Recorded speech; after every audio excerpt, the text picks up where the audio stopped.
उपस्थित सगळे वारकरी बंधू आणि भगिनींनो,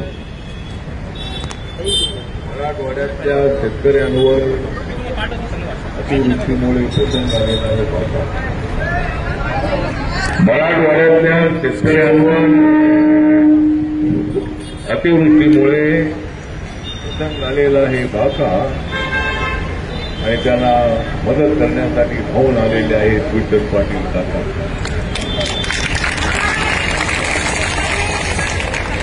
आज फुलून गेलेला आहे छत्रपती संभाजी नगरचा नाका. वारकऱ्यांनी फुलून गेलेला आहे छत्रपती संभाजी नगरचा नाका. आणि आम्ही शेतकऱ्यांच्या गावागावातला मजबूत करणारा आहोत नाका. आज इथे वारकरी साहित्य परिषदेच्या वतीने संत ज्ञानोबा तुकोबा आधार तुम्ही मराठवाड्यामध्ये जे नुकसान झालेलं आहे, अतिवृष्टीमुळे अनेक वेळेला शेतकरी पाऊस आला पाहिजे म्हणून पावसाची वाट बघत असतो. पेरणी करण्यासाठी पावसाची आवश्यकता असते, तो पाऊस येत नाही. त्यामुळे अनेक वेळेला पेरणी उशिरा होते. या वेळेला पेरलेलं जे पीक आहे हे पीक उद्ध्वस्त करण्यासाठी एवढा पाऊस आला. मराठवाड्यातल्या अनेक जिल्ह्यामध्ये मी जाऊन आलो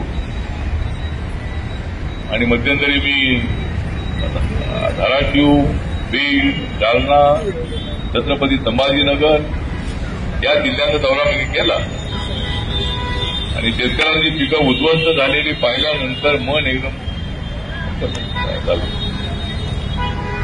तोंडात आलेला जो घास आहे तो घास या पावसाने उद्ध्वस्त केलेला आहे.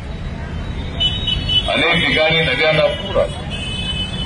त्या पुरामधून काही लोक वाहून गेले, जनावरं वाहून गेली, अनेक लोकांच्या पिकाचं नुकसान झालं, अनेक लोकांच्या घरामध्ये पाणी शिरलं आणि प्रचंड अशा पद्धतीचा जो धक्का या पावसाने दिलेला आहे. आज या क्रांती चौकामध्ये माननीय विठ्ठल पाटील यांच्या सूचनेप्रमाणे आपण या ठिकाणी आलेले आहात आणि या ठिकाणी आपण शपथ घेणार आहात. नुकसान जरी झालेलं असलं तरी देवेंद्र फडणवीस यांच्या सरकारने 31,000 कोटीपेक्षा जास्त पैसे शेतकऱ्यांसाठी दिले आहेत. तेवढ्याने शेतकऱ्यांचं काय पूर्णपणे त्यांना न्याय मिळेल तर नाही.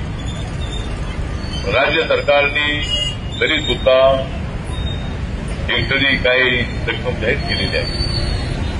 भारत सरकारकडे मागणी केलेली आहे. भारत सरकारकडून काय रक्कम मिळणार आहे, ती रक्कम मिळाल्यानंतर पुन्हा शेतकऱ्यांना त्याच्यातून मदत मिळणार आहे. अनेक मोठमोठ्या कंपन्या आहेत, अनेक लोक आहेत, त्या लोकांच्या मदतीच्या माध्यमातून